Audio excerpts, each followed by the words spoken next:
नमस्कार दोस्तों, मैं अंकुर उपाध्याय स्वागत करता हूं आप सभी का एक बार फिर से अपनी नई वीडियो में। दोस्तों, बात करें भारतीय बाजार की तो नेगेटिव है आज फिर से, बट कुछ ज्यादा खास नहीं, लेकिन नेगेटिव है। पोर्टफोलियो आज भी इन्वेस्टर्स की लाल निशान में है। खबरें काफी सारी हैं, मैं शॉर्ट में एक एक करके आपके साथ शेयर करता हूं। दूसरे चैनल पे डिटेल में खबरों को भी डिस्कस करूंगा एंड इस चैनल पे भी आप सभी के साथ शेयर करूंगा दिन के दौरान। सबसे पहले मैं आपको बताना चाहूंगा एक बिग ब्रेकिंग, वो आई है डायरेक्टली ऑफिशियल्स की तरफ से तो नहीं कहूंगा, लेकिन रूमर्स हैं इंडियन ऑफिशियल्स की तरफ से कि हाँ भाई ऐसा हो सकता है। कल एक खबर चली थी कि चाइनीज फर्म्स को वित्त मंत्रालय की तरफ से बात चल रही है कि अलाउ किया जाए गवर्नमेंट ऑर्डर्स में, जिसके बाद आपने देखा भेल, ट्रांसफॉर्मर एंड रेक्टिफायर्स, ये जो पावर से रिलेटेड जिन्हें गवर्नमेंट से ऑर्डर मिलते हैं वो स्टॉक्स काफी तेजी से टूट गए।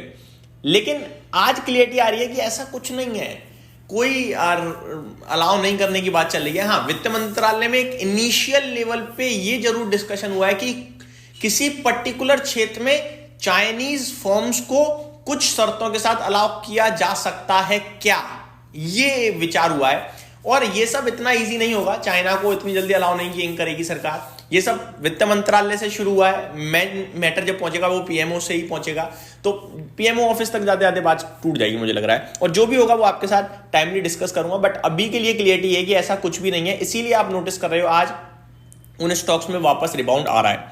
दूसरी खबर आईईएक्स को लेकर है, भयंकर वॉलेटिलिटी है। 160 गया, 7% 6% ऊपर था दिन के दौरान, 140 चला गया वहां से सीधे, और अभी वापस 150 हो गया है। दोस्तों, यहां पे आज सुनवाई होनी थी और डिसीजन भी आना था, ऑर्डर भी आना था। आप सभी को याद ही होगा, एप्टेल ने कहा था कि फ्राइडे को 9 जनवरी को हम लोग पूरी क्लियरिटी दे देंगे, लेकिन दो खबरें आई और दोनों को समझना बहुत मुश्किल हो गया। सेकंड वाली तो समझ में आ गई कि सोमवार को फाइनल डिसीजन आएगा, जिसके बारे में डिटेल में आप सभी के साथ बात करूंगा। स्टॉक अभी बिल्कुल फ्लैट है, कुछ मूव नहीं दे रहा है, ये समझ पाना बहुत मुश्किल है स्टॉक में कैसी खबर है क्या नहीं है। डिटेल्स में आप सभी के साथ जरूर शेयर करूंगा दिन के दौरान। तीसरा, खराब नतीजों के दम पर एलिकॉन इंजीनियरिंग 13% क्रैश है। नंबर्स बेहद खराब थे, कल मैंने डिस्कस भी किया था आप सभी के साथ दूसरे चैनल पे। अब बात करते हैं आगे। निफ्टी की बात करें तो 25,800 पे है। सपोर्ट वपोर्ट की बात नहीं करेंगे, ऊपर 26,000 का रेजिस्टेंस है, वो जब तक पार नहीं होगा तब तक आप नीचे 25,700 भी हो सकते हो, और अगर थोड़ी सेलिंग प्रेशर बढ़ गई तो 25,500 भी हो सकते हो। इस बीच में एक चीज जो मैं आपके साथ और शेयर करना चाहूंगा वो ये है कि एफआईआईज की सेलिंग बड़ा इंपॉर्टेंट है। ये बहुत हेविली बेच रहे हैं, बहुत ज्यादा बेच रहे हैं, इन्हें रुकना बहुत जरूरी है, वरना मुश्किल हो जाएगा थोड़ा सा बाजार को काबू कर पाना। मैं आपको बताना चाहूंगा इस समय एकमात्र मिड कैप इंडेक्स ऐसा है जो हरे निशान में है, बाकी चारों लाल में है, चाहे Nifty, Sensex, bank Nifty, small cap, चारों लाल में, बट ज्यादा कोई खास नहीं गिरा है, बट गिर रखे हैं चारों। मार्केट ब्रेथ खराब है, एक बढ़ने वाले शेयर के सामने करीब 2 गिरने वाले शेयर्स हैं ऑलमोस्ट एनएससी पे, और बीएससी पे तो एक बढ़ने वाले के सामने करीब 2.5-3 गिरने वाले शेयर्स हैं।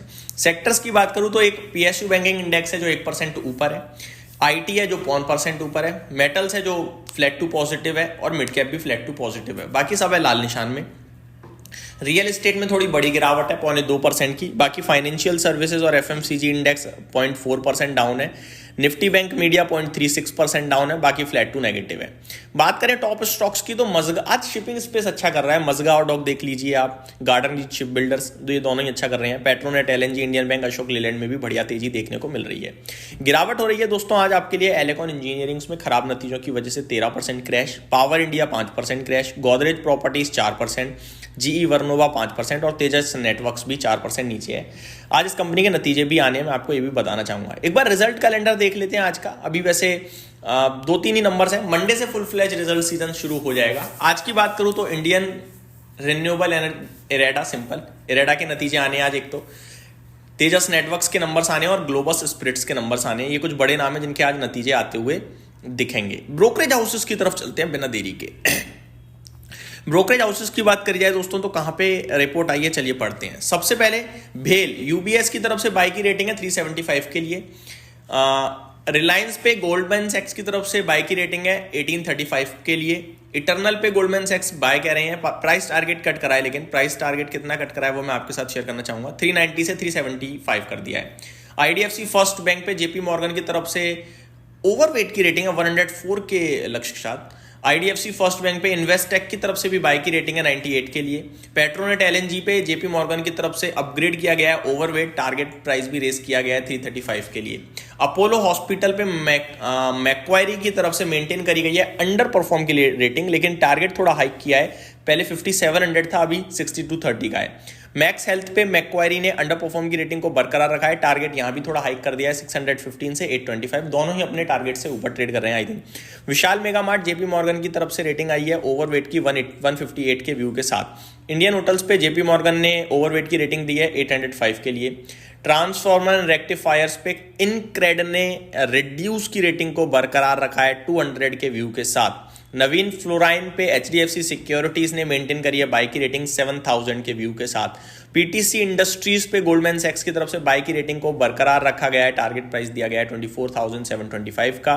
लीला पैलेस पे मॉर्गन स्टैनली ने मेंटेन करी है ओवरवेट की रेटिंग, लक्ष्य दिया गया है 573 का, पहले 562 था। एपीएल अपोलो ट्यूब्स पे मोतीलाल ओसवाल की तरफ से बाय की रेटिंग को बरकरार रखा है 2260 के लिए, पहले 2100 का था।